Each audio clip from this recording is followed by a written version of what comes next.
the bell icon on the YouTube app and never miss another update. महानगर कभी रुकता नहीं। समस्याओं को नजरअंदाज करने से अधिकारी थकते नहीं। अब हम लेंगे समाचार, देखते रहिए महानगर समाचार।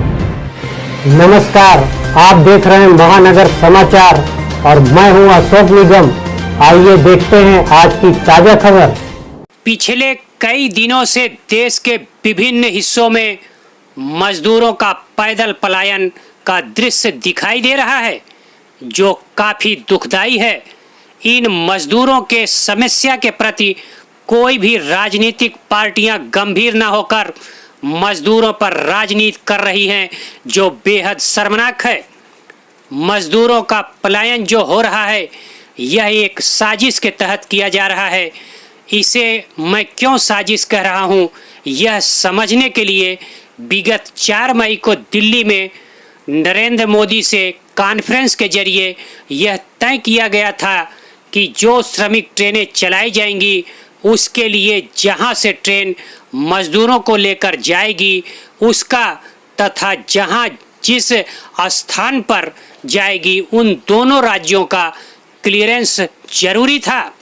और इसी तरह से सिर्फ उत्तर प्रदेश में देश के विभिन्न हिस्सों से 487 ट्रेनों के द्वारा लगभग 15 लाख श्रमिक आए और बिहार से 254 ट्रेनों द्वारा बिहार में श्रमिक भेजे गए और वे सभी क्वारंटाइन भी किए गए।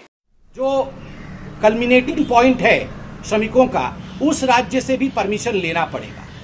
आप उदाहरणार्थ अगर श्रमिक महाराष्ट्र से निकल करके बंगाल जाना चाहते हैं तो महाराष्ट्र की सरकार की भी परमिशन की आवश्यकता पड़ेगी वहां से ट्रेन निकलने के लिए, और बंगाल के सरकार की भी परमिशन की आवश्यकता पड़ेगी वहां ट्रेन को रिसीव करने के लिए। आपको आज बताते हुए मुझे बहुत दुख हो रहा है कि लगभग ओरिजिनेटिंग जो परमिशन होता है, ओरिजिनेटिंग स्टेट्स तो परमिशन दे रहे हैं, किंतु रिसीव करने वाले स्टेट्स, बहुत ऐसे स्टेट्स हैं जिनका मैं उदाहरण दूंगा, अभी संख्या के साथ दूंगा, वो परमिशन नहीं दे रहे हैं और वो राजनीति भी कर रहे हैं। कौन से ऐसे राज्य हैं जिन्होंने कितने कितने संख्या में ये परमिशन दिया है श्रमिकों के ट्रेन को लाने के लिए, मैं इसका आंकड़ा रख रहा हूं। उत्तर प्रदेश बधाई का पात्र है। योगी सरकार ने उत्तर प्रदेश में 487 ट्रेन्स को परमिशन दिया है उत्तर प्रदेश में प्रवेश करने के लिए।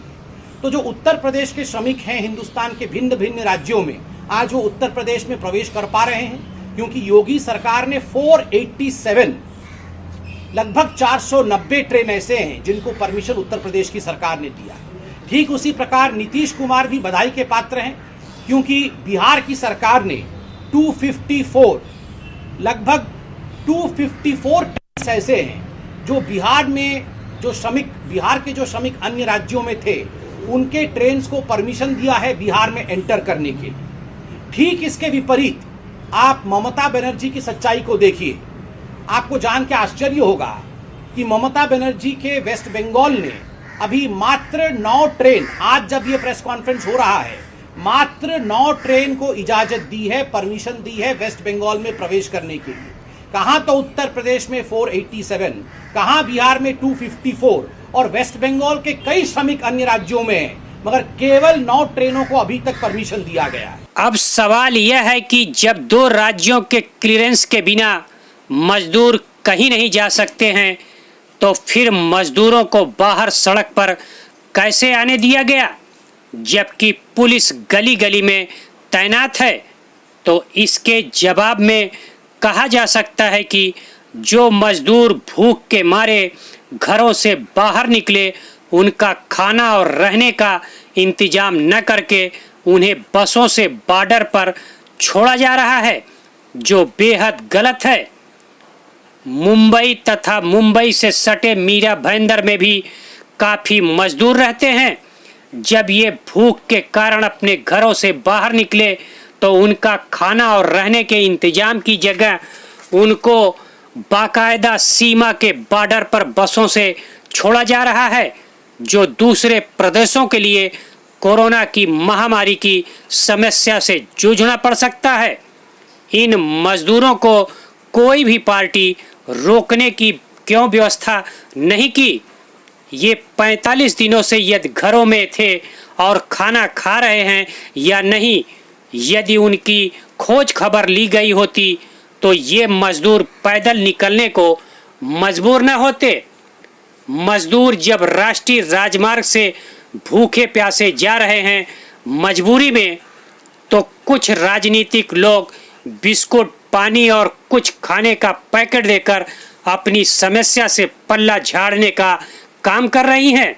मजदूरों की मजबूरी पर राजनीति करने वाले नेताओं को याद रखना चाहिए कि मजदूर तो शायद उनके जिम्मेदार नेताओं को माफ भी कर दे, परंतु ईश्वर उन्हें कभी भी माफ नहीं करेगा। स्टेट के बाहर जाने को इच्छुक जो लेबर है उनको लिए दो ऑप्शंस है। एक तो जो महाराष्ट्र शासन के जो बसेस है उनको महाराष्ट्र के बॉर्डर तक छोड़ रही है, यानी एमपी का रहेगा तो एमपी के बॉर्डर तक, आप समझो गुजरात के है, राजस्थान के है, तो महाराष्ट्र के बॉर्डर तक आपको छोड़ा जाएगा। तो उसके लिए आपको फाउंटेन होटल जो है अपना काशीमेरा के अंदर, वहाँ पे एक्सप्रेस होटल है, वहाँ पे वो रोज 10 या 20, 25, 30 बसेस छोड़ी जाती है। अपनी डिमांड के हिसाब से बसेस प्रोवाइड की जाती है, बसेस कम नहीं होती। दूसरी चीज़ है जिसको डायरेक्ट अपने घर जाना है ट्रेन से, वो एक ग्रुप बना के पुलिस थाने में फॉर्म जमा करने के लिए बोलिए। हमने अभी तक 4 ट्रेन के लिए प्रपोजल भेजा था, श्रमिक ट्रेन के लिए, और भी प्रपोजल आएंगे तो और भी भेज देंगे। जैसे ही वो स्टेट की यूनिवर्सिटी आएगी तब इनको इंटीमेट किया जाएगा, तब उनको ऐसे ही इसी प्लानिंग के हिसाब से छोड़ा जाएगा। थाने ग्रामीण के इस आला अधिकारी से पूछा जा सकता है कि इन्होंने किस अधिकार या फिर किसके आदेश का पालन करते हुए बेबस और असहाय मजदूरों को बिना किसी मंजूरी के बस में बैठाकर मध्य प्रदेश बॉर्डर तक भेज रहे हैं।